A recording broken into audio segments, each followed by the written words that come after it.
Let's not beat around the bush, as we all know why you're here. During the Nintendo Switch 2 reveal event back in April, Nintendo announced Nintendo Switch 2 Welcome Tour, a tutorial game walking you through the system with a bunch of different minigames and quizzes showing the different features Switch 2 has to offer. I also know that we all thought one thing, that the game was likely going to be a packing game. After the wonderful success that was Astro's Playroom for the PS5, it only made sense for Nintendo to try and capitalize on its success with their own launch pack-in, right? Only 30 seconds later though, Nintendo dropped that bombshell, that it actually isn't free and it costs around $10. The internet quickly broke into a frenzy. Some were holding pitchforks, some laughing hysterically, and some were willing to give Nintendo the benefit of the doubt. I was somewhere between all three of these positions, as although what I clearly saw looked like it should be free, I also couldn't miss the opportunity to see what the game has in store and determine whether you should be paying $10 to experience it. I risked my $10 and the entirety of my first day with the Nintendo Switch 2 to get an answer, and surprisingly, the answer's rather complicated.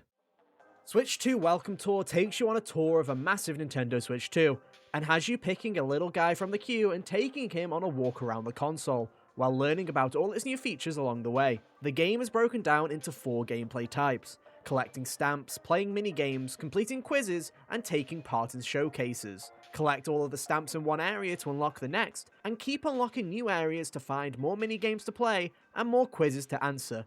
It really is that simple. Starting with the stamps, these guys are often the landmarks of the area of the console you're in. Say you're on the Joy-Con 2 for example, you need to walk to every single button, stick and port, and stamp them off to progress to the next area. It's a fun and quirky way to get used to the console, but the concept grew rather stale after doing it repeatedly section after section. It's the only requirement to unlock new areas, and there are a lot of areas in Nintendo Switch 2 Welcome Tour. From the insides of the Joy-Cons, the screen, to various accessories, there is technically a lot to see in Welcome Tour. Whether that content is high quality though, is really dependent on what you're doing. The highlight of the game is easily its various minigames and demos. There's a ton of them to play, and by playing minigames you unlock medals that let you unlock new games once you reach a certain threshold. Each of these games have you using a variety of the new system's features to complete certain tasks. The highlights for me were easily the mouse games, which feel really intuitive and responsive. From guiding a UFO around an area of spikes, to guiding a ball through an electrified maze, to playing tabletop golf and aiming for the fastest time. They really show off what the new mouse is capable of, and have turned me into a bit of a believer. The fun doesn't stop with just mouse controls either, as there are honestly quite an array of fun games on offer. From guessing frame rates, pressing 10 buttons simultaneously on the touchscreen, to angling the kickstand at various angles. I liked most of the minigames I got to play. There are a few duds though.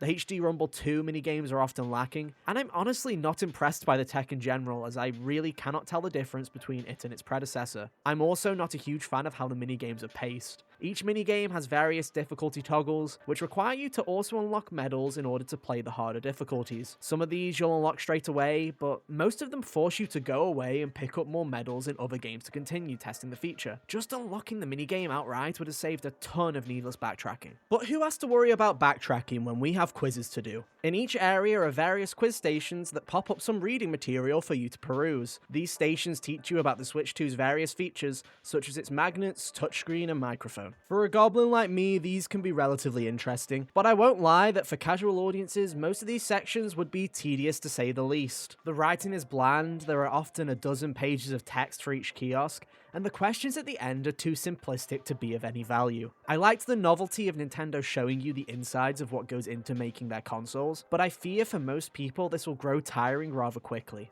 Finally, we come to the demos, kiosks found throughout the game that are supposed to showcase certain features of the Switch 2 and its controllers.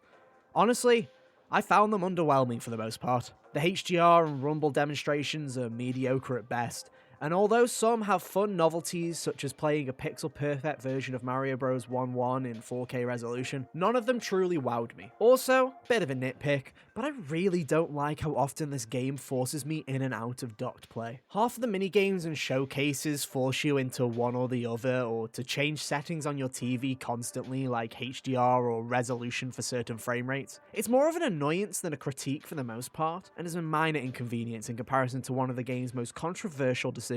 To 100% Nintendo Switch 2 Welcome Tour, you need to not just spend $10 on the game, but at least $80 on accessories too. The game has specific sections for both the camera and extra controller buttons found on the Joy-Con 2 charging grip and Pro controllers. Don't want to spend $80 to $100 on extra kit? Well then no 100% for you, buddy. I just think this is really scummy, especially when the only mention of it is in the final small print line on the game's store page. The worst part is, these sections aren't even worth it regardless. That leads me on to the game's presentation, and it's honestly one of the strongest things about the game. The game goes for this museum-like aesthetic, having you walk around the console areas and interact with the various exhibits. The game looks sharp and clear in 4K, and each of the minigames is appealing to the eye, but I can't help but feel like describing the visuals as the polished surface of a very basic game structure. Walking around the Switch 2 is surprisingly fun, but these games could look like Flash games for all I care, as it's essentially what they are at the end of the day. Nothing flashy, but they get the job done. As for the soundtrack again, it fits that museum or waiting room aesthetic rather well. It's nothing to write home about, and you certainly won't be adding any of the tracks into your playlist anytime soon, but the music supplements the minigames and ties it all together into a comprehensive package. I just wish some of the minigame scores had a bit more punch to them, as overall, they're pretty forgettable. Nintendo Switch 2 Welcome Tour is a fine but padded tutorial to get yourself to grips with Nintendo Switch 2, which should have been free with the console. Its minigames range from fine to quirky, its writing is bland and entirely forgettable, and the fact that you need to spend at least $80 on accessories to 100% a game Nintendo are already charging you for is a bizarre decision that I frankly cannot excuse. Match that with its bloated pacing and glacial separation of its content, and it just leaves me with an overall feeling of indifference. I'm hesitant to recommend the Nintendo Switch 2 Welcome Tour. I'd only recommend picking it up if you're a bit of a console nerd like me and want to test every new feature of your expensive new toy. There genuinely are some fun moments to be had with it, and I'll fully admit that Nintendo have put more effort into it than even I was expecting. But at the end of the day, it's just a well-polished $10 tech demo that most people will be too busy playing Mario Kart to miss. Just have a look at some of the mini games online and judge it for yourself. You really aren't missing anything.